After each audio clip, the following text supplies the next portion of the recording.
Okay. Those of us who actually deal with routers, and that should, or at least once upon a time, used to be the majority of the people who came to these meetings, have a problem these days of 300 people all banging on the world and how you manage your routers and so on and so forth. And the last couple of meetings, people have been whining about what tools are out there. So the purpose of this session is to talk about tools so that you know where your routers are tonight and what they're doing and when they're doing, when they've changed. And the panelists are to talk about one tool known quite nicely, since we have sex acts, as Rancid, or John Heasley of RouteFuse and Vario, and Hank Kilmer of Terrapin Communications Architecture and Consulting Firm, and Danny McPherson from Arbor, and essentially two sets of tools, Rancid and something I can't figure out why called Tool. And so first we're going to do, I think, Hank, you're going to do the song and dance for you and He's. And this is a tool commonly used by some of the very large ISPs, et cetera, to try to figure out where your router is tonight.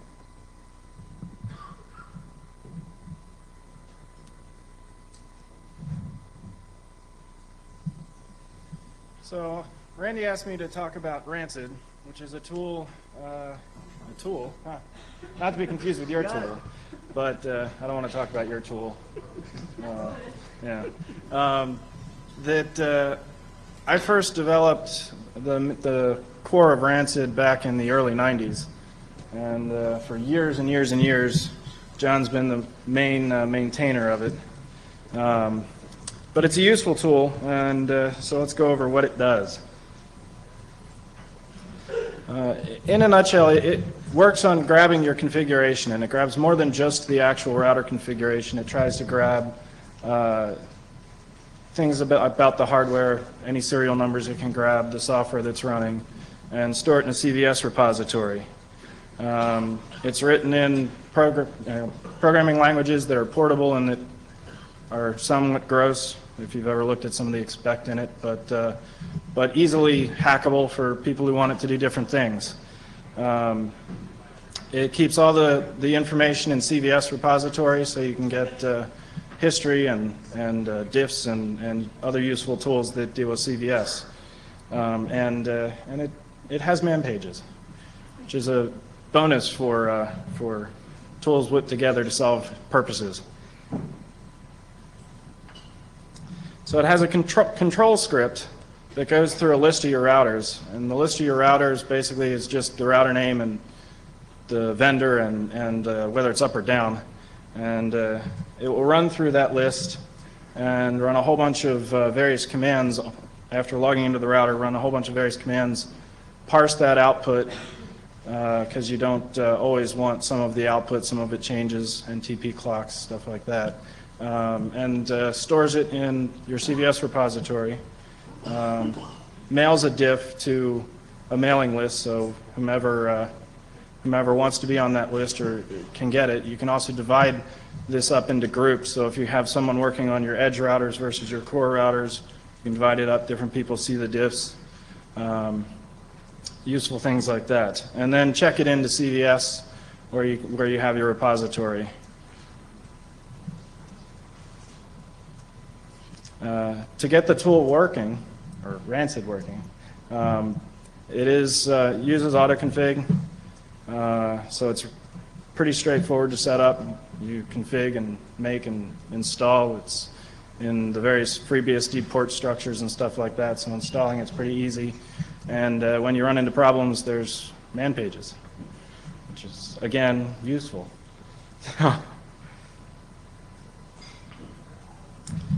So when you install it, you get to track your configs, which is more than what a lot of networks do out there, but incredibly useful. You get to track hardware changes. If a card was pulled and another one put in, it will tell you.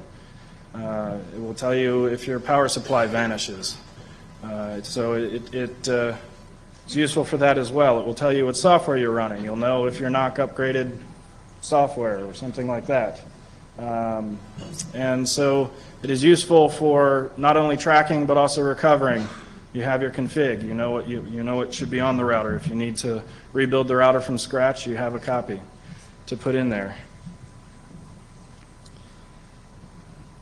But the concept of Rancid was born after I had a whole bunch of tools that kind of did pieces of this, and then I glued it together. So what you get is more than just the config repository. You get login scripts and other scripts that you can use to help maintain your network. There was a time when I had to roll out, access lists to 100 plus routers, and can do that in a matter of seconds with tools like PAR and the login scripts that come with Rancid. PAR parallelizes the process. So once you have your Rancid installed in your configs, there's more that you can use this for to automate and speed up your operations and help your engineers know what to do.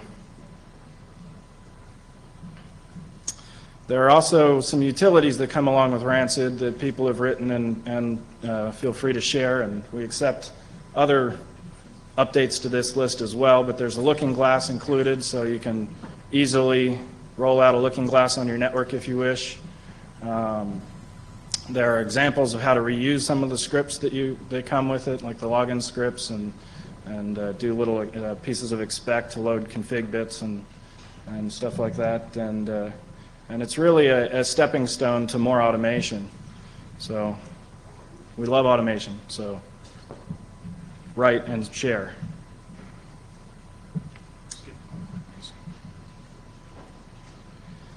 So in addition to Rancid, since it is a stepping stone, other people have written tools that use its repositories and use some of its structure.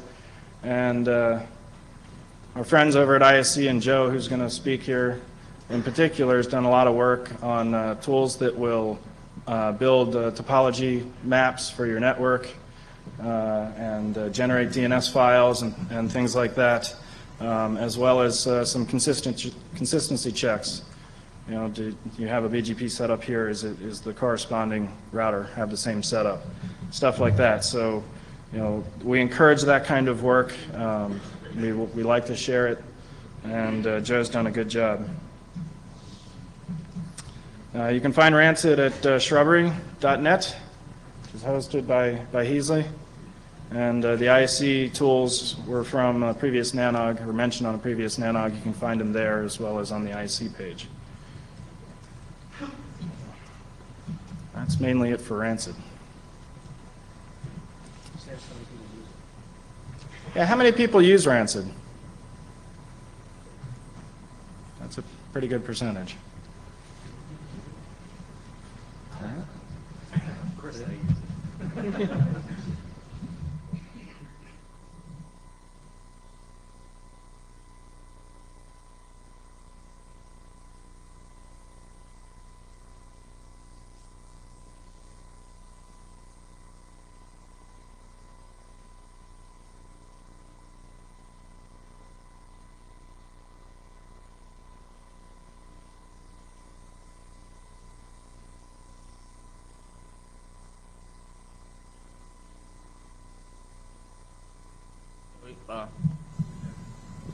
All right, so I'm Danny McPherson. Aaron Klink and I actually wrote a tool at a previous employer, and Aaron's pretty creative, so he named it Tool. Just a moment. One more. Oh, wait, there we go. Thank you.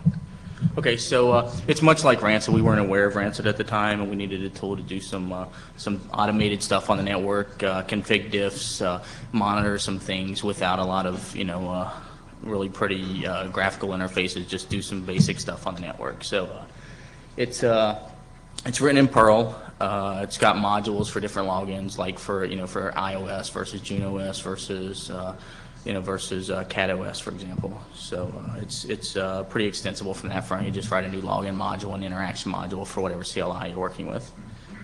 multi-vendor. It's Juniper, Cisco, Foundry. Others are added, I think, but I'm not sure a lot of them are posted currently. We haven't done a lot of work with this lately. Rancid's out there. We weren't attempting to displace anything. We were attempting to solve a problem that we had, which is what Tool did for us. So, okay, so there we go. We've already talked about this, I think. All right, so we want to do basic monitoring stuff and pretty much be flexible basically when there's something we want to do. If we want to find out how many routers in the network have a certain firmware revision on slot 0 line card or all the line cards in the network, we could find that out in a matter of seconds basically. Without a lot of manual intervention. So that's kind of the problem that it solved for. It's one of the problems to solve. So, okay, so there's basic CLI interaction. One of the things I did at a service provider, and I still do actually when I log into routers, is everything I do in a router is recorded to a log file somewhere. That way when something crashes and they say, well, did you save any of the output, you always have that. And so you could use this to do that. I had other scripts that did that for me at the time, but this could provide that functionality. If you wanted to just execute a command on a router, you could, CLI based, or, from a shell, say, tool will execute this command on that device, and it would do it for you. So it's pretty easy. Diffing configs was really important. I was in the architecture group, and we had engineering and operations engineering. There were a lot of people touching routers, especially in a network that was being built out new, and we needed tools to operationalize that for us, and get a grip on what was being changed in the network and what was wrong and what was right and what's missed, that sort of thing. And so it provided that capability that config diffs did. That was probably the most useful function.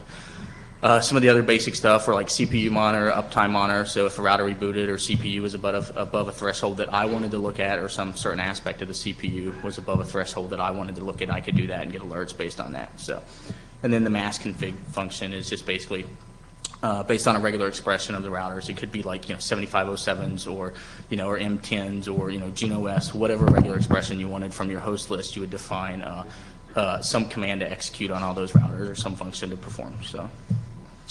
All right, so several tasks. This is a look at the interface. It's not real. I mean, it's not real pretty. It's just useful and pretty efficient. We haven't spent a lot of time productizing it because we don't care that much about it. Rancid's out there and it's useful, and there's not a lot to it. So if you see it as useful, feel free to use it. If you don't, that's fine too. So.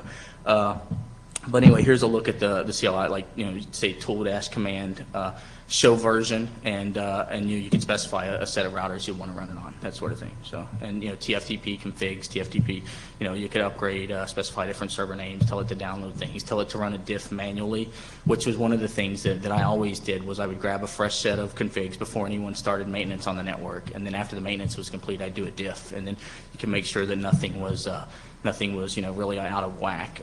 You could execute other commands to like grab the number of BGP path entries from all the routers in the network, and if there's some huge difference when you're done with that, then it's something you probably want to be aware of. So just doing those little things before you start a maintenance provides a lot of benefit after the fact. So a really small example host list, we had hundreds and hundreds of routers where I worked, and IP addresses, whatever variables you want to put in there for each of the host names.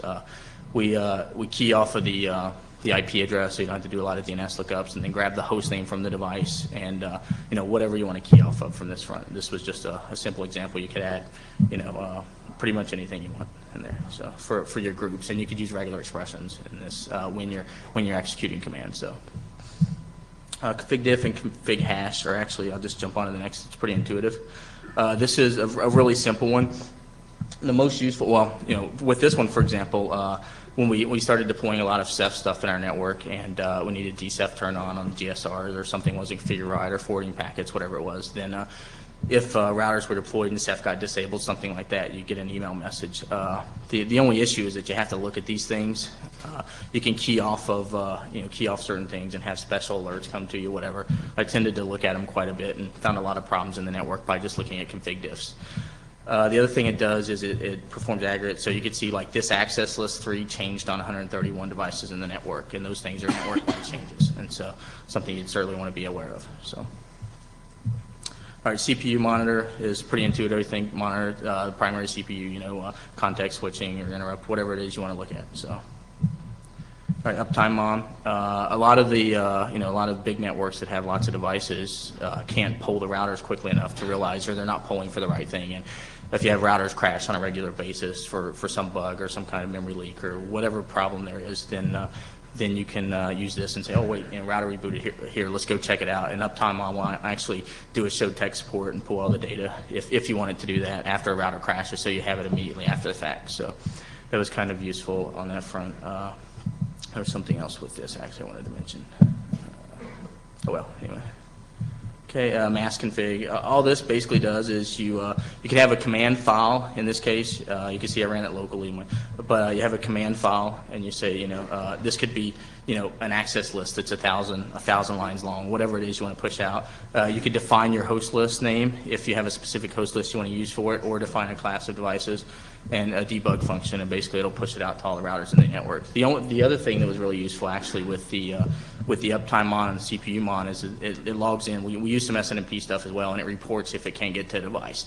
And typically before the NOC knew something was down, we'd start getting emails saying, hey, I can't get to this. Then it throttles back and starts sending those messages intermittently and says, hey, I can't get to this device, so you know a device was unreachable. So it kept a pretty good running list of what routers were reachable and what wasn't reachable in the network.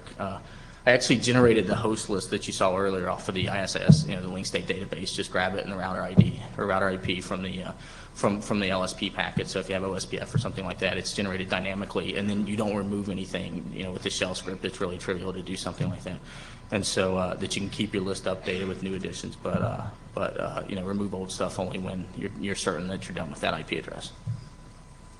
Okay, comments, source, it's on SourceForge, tool, sourceforge.net. Send an email to tool@aclink.cx. That's one of Aaron's domains, and he's got an account set up there. So if there's anything you want, we're not attempting to displace Rancid, and if there's lots of use in that, that's great. So if folks need to automate their configs. We found lots of problems in the network.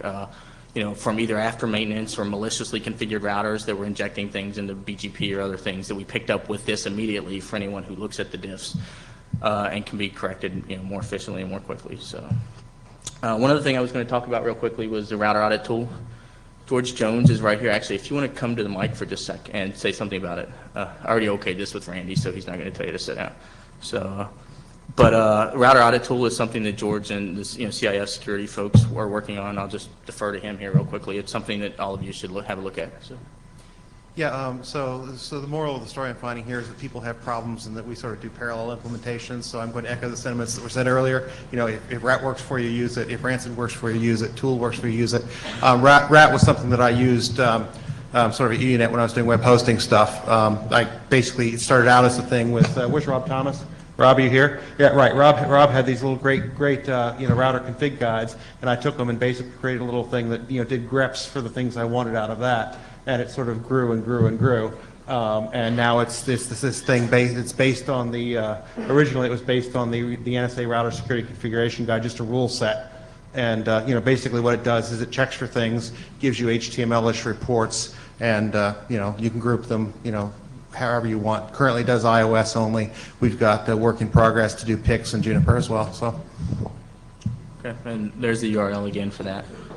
And I think that's it for me. Yeah, that's it. So. Switch to yes, if you got slides or something. Questions? Answers? So how many people in here actually operate routers, run routers, are responsible for that? Now, keep your hand up if you don't manage those routers automatically. Define automatic. Well, automated, some config diffs, config downloads, something where a person doesn't have to log. Like you have cron jobs that take care of that for you. I know there are a lot of folks in here that don't. I probably said that backwards. I didn't want to embarrass anyone, so I probably saw a lot of hands go down because no one wants to say that. But I talk to a lot of service providers now, and I see a lot of folks that don't have tools in place to do this. And my basic statement would be that there's really no excuse. There's a lot of free stuff out there, and it saves a lot of headache if you do it before the fact. So. These tools, how frequently do you poll routers or talk to routers with them? With Rancid, you put it in cron, so it's as frequently as you want. But what I'm asking is how frequently would people normally use these? We've been doing it once an hour. I've seen hours being common. Okay. And the monitoring stuff, the things that are on me, like VS and P, for example, are typically, 5-minute intervals, something of that sort, 5-10-minute interval, depending on how long a run takes, so. Okay. And the other question was, I know some of this stuff, like I think it's RAT specifically, does analysis of configs. The parts of these tools are like they're kind of multi-headed hydras. So this is specifically related to the parts of tools that analyze configs. Do any of these tools do this with offline copies of configs, or do they all require going on a live network, logging into live routers, and pulling out the config immediately prior to their analysis, or testing, or validation? So, yeah, so with our config diff stuff on tool, you can actually run that because it's a separate process, separate program. You can run it on anything you wanted. I don't know about the others. So. Okay, thanks.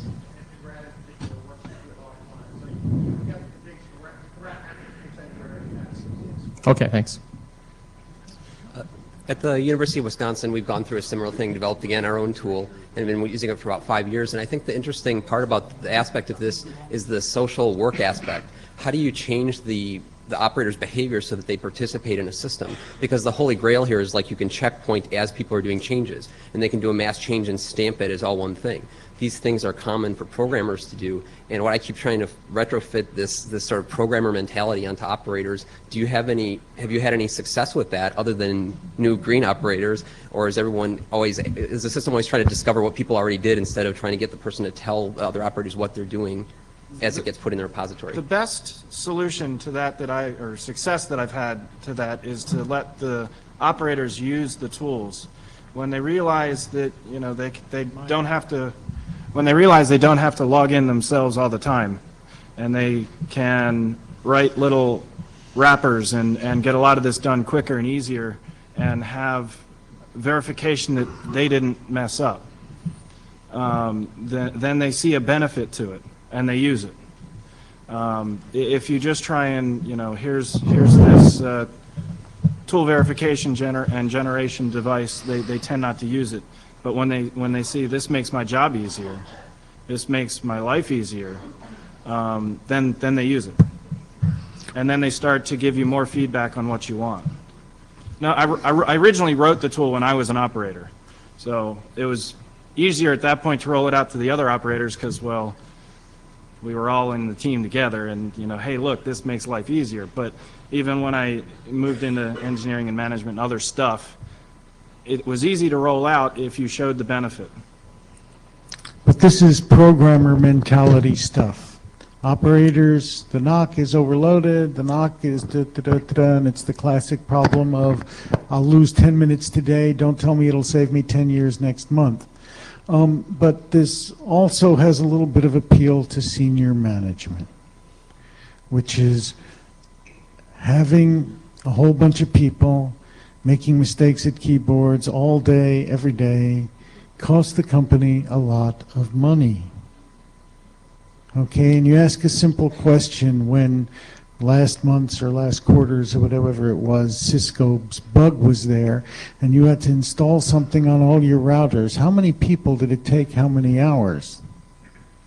And with a company whose routers are configured automatically, it was measured in minutes for hundreds of routers. And that kind of rings a bell with people paying the bills. How you trickle that down to the people actually sitting at the keyboards is another matter. It's programmer mentality versus keyboard jockey mentality, and that's been a war since the early 60s when I got into this field. Next. Okay, quick question. A lot of times... Yeah, but who are you? Joel Krauska. I now work with Cisco. In my previous lives, I worked for some now defunct providers.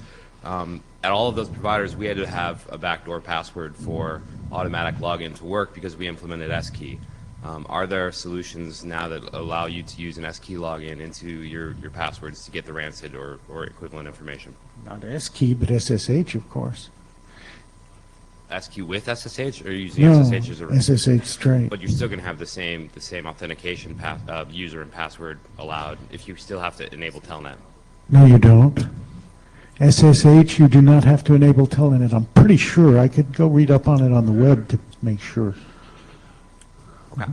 But Are there people using SKey with Rancid in some functional? No, because you can't do a one-time pad. Well, not really. We are using something quite similar to Rancid, and we have ASCII authentication, and we also can do mass configurations with ASCII on the routers. Can be done. Who are you, Rudiger? Rüdiger Volk, Deutsche Telekom. Can you share how you do that? Which Could one? you, that was Danny asking, could you share how you do that?